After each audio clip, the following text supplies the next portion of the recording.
السلام علیکم ورحمۃ اللہ وبرکاتہ نحمده ونصلی علی رسوله الکریم اما بعد اعوذ باللہ من الشیطان الرجیم بسم اللہ الرحمن الرحیم ان عدت الشہور عند اللہ 12 شہرا صدق اللہ العظیم۔ ناظرین اکرام، آج میں آپ حضرات کو محرم الحرام کی فضیلت اور اس میں ہونے والی خرافات کے بارے میں کچھ بیان کروں گا۔ ایک حدیث میں اللہ کے نبی صلی اللہ علیہ وسلم ارشاد فرماتے ہیں کہ رمضان کے بعد سب سے زیادہ افضل روزہ محرم کے روزے ہیں، اور خاص طور پر عاشورہ کا روزہ یعنی 10 محرم کے روزے کی فضیلت کے بارے میں اللہ کے نبی صلی اللہ علیہ وسلم نے ارشاد فرمایا کہ جو شخص عاشورہ کے دن یعنی محرم کی 10 تاریخ کو روزہ رکھے، اللہ تعالیٰ اس کے پچھلے 1 سال کے گناہ معاف فرمائیں گے۔ سبحان اللہ۔ چنانچہ حدیث میں آتا ہے کہ جب اللہ کے رسول صلی اللہ علیہ وسلم مکہ مکرمہ سے ہجرت فرما کر مدینہ تشریف لائے تو وہاں جو اہل مدینہ میں یہودی آباد تھے وہ 10 محرم کو روزہ رکھا کرتے تھے۔ جب ان سے معلوم کیا گیا، جب ان سے پوچھا گیا کہ آپ لوگ 10 محرم کو روزہ کیوں رکھتے ہیں، تو انہوں نے کہا کہ یہ وہ دن ہے جس میں اللہ تبارک و تعالیٰ نے بنی اسرائیل کو اور حضرت موسیٰ علیہ السلام کو فرعون سے نجات عطا فرمائی۔ اور یہودیوں نے کہا کہ ہم عاشورہ کے دن یعنی 10 محرم کو حضرت موسیٰ علیہ السلام کو اللہ تعالیٰ نے فتح عطا فرمائی فرعون کے اوپر اور فرعون کو غرق کیا، اس وجہ سے ہم آج کے دن یعنی 10 محرم کے دن روزہ رکھتے ہیں۔ نبی کریم صلی اللہ علیہ وسلم نے جب ان کی باتیں سنی تو رسول صلی اللہ علیہ وسلم نے فرمایا کہ موسیٰ علیہ السلام سے زیادہ قریب تو ہم لوگ ہیں۔ یہودیوں نے تو موسیٰ علیہ السلام کی تعلیمات کو چھوڑ دیا، لیکن ہم نے زندہ کیا ہے موسیٰ علیہ السلام کی تعلیمات کو، لہٰذا ہم اس بات کے زیادہ حقدار ہیں کہ ہم اس میں روزے رکھے۔ چنانچہ نبی اکرم صلی اللہ علیہ وسلم نے خود بھی روزہ رکھا اور صحابہ اکرام کو بھی روزہ رکھنے کا حکم دیا، اور پھر یہ فضیلت بھی بیان فرمائی کہ جو 10 محرم کے دن روزہ رکھے، مجھے اللہ تعالیٰ کی رحمت سے امید ہے کہ 1 سال پہلے کے گناہ معاف ہو جائیں گے۔ پھر بعد میں عاشورہ کا روزہ فرض کر دیا گیا۔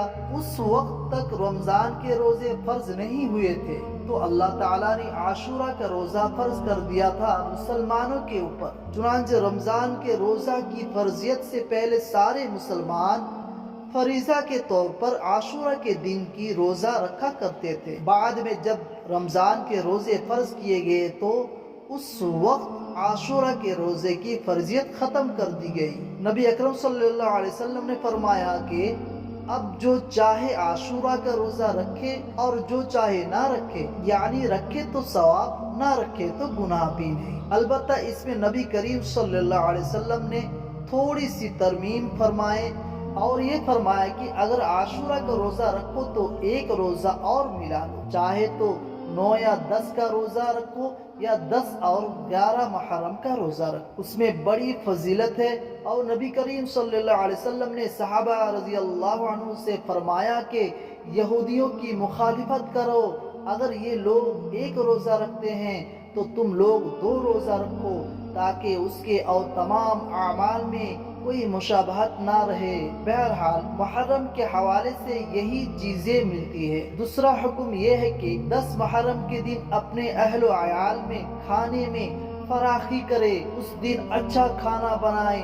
یہ 2 حکم ہیں، لیکن بہت سے چیزیں ماہ محرم کے حوالے سے ہمارے سماج میں، ہمارے معاشرے میں بعض لوگوں کے قرب اور صحبت کی وجہ سے ایسے رائج ہو گئی ہے جس کا دین اور مذہب سے کوئی تعلق نہیں۔ مثال کے طور پر ایک تصور محرم کے حوالے سے لوگوں میں یہ پایا جاتا ہے کہ محرم کا نام لیتے ہی سوگ اور غم کا تصور ہونے لگتا ہے۔ یہ تو وہی مہینہ ہے جس میں ماتم کیا جاتا ہے، جس میں سوگ منایا جاتا ہے، جس میں کالے کپڑے پہنے جاتے ہیں۔ یہ سب بے بنیاد ہے، اس کی کوئی اصل نہیں۔ اور حد یہ ہے کہ ہمارے بہت سے مسلمانوں میں یہ تصور پایا جاتا ہے کہ اس مہینے میں اگر کوئی خوشی کی تقریب منعقد کی جائے گی تو وہ صحیح طور پر انجام تک نہیں پہنچے گی، اس میں خیر و برکت نہیں ہوگی۔ شادیوں کی جب تاریخیں گھروں میں رکھی جاتی ہے تو گھر کے بڑے افراد یہ کہتے ہیں کہ کہیں محرم کی تاریخ تو نہیں ٹکرا رہی ہے۔ محرم کی تاریخ پڑتی ہے تو فوراً تاریخ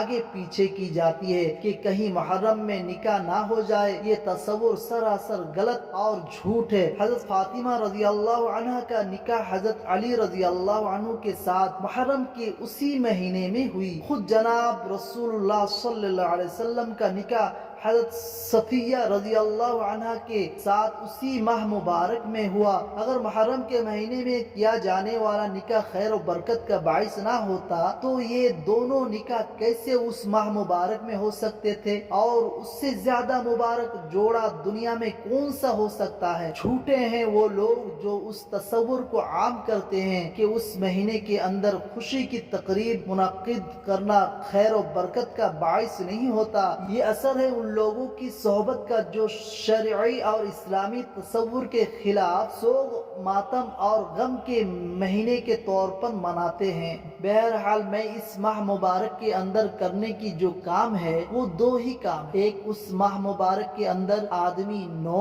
اور 10 محرم کا روزہ رکھے یا 10 اور 11 محرم کا روزہ رکھے۔ اور دوسرا حکم یہ ہے کہ جیسا کہ میں نے پہلے بتایا کہ عاشورہ کے دن آدمی اپنے گھر والوں پر اچھے سے اچھے کھانا بنائے، بس یہ دو چیزیں ہی کرنے ہیں۔ اور دوسرا حکم یہ ہے کہ جیسا کہ میں نے پہلے بتایا کہ عاشورہ کے دن آدمی اپنے گھر والوں پر اچھے سے اچھے کھانا بنائے، بس یہ دو چیزیں ہیں کرنے کی۔ اس کے علاوہ بہت سے خرافات ہیں، اللہ ہم سب کو ان خرافات سے بچائے، آمین ثم آمین۔ السلام علیکم ورحمۃ اللہ وبرکاتہ۔ اگر اس ویڈیو کو اچھا لگے تو اپنے دوست احباب میں زیادہ سے زیادہ شیئر کریں، اور ہمارے چینل میں اگر نئے ہو تو چینل کو سبسکرائب کریں۔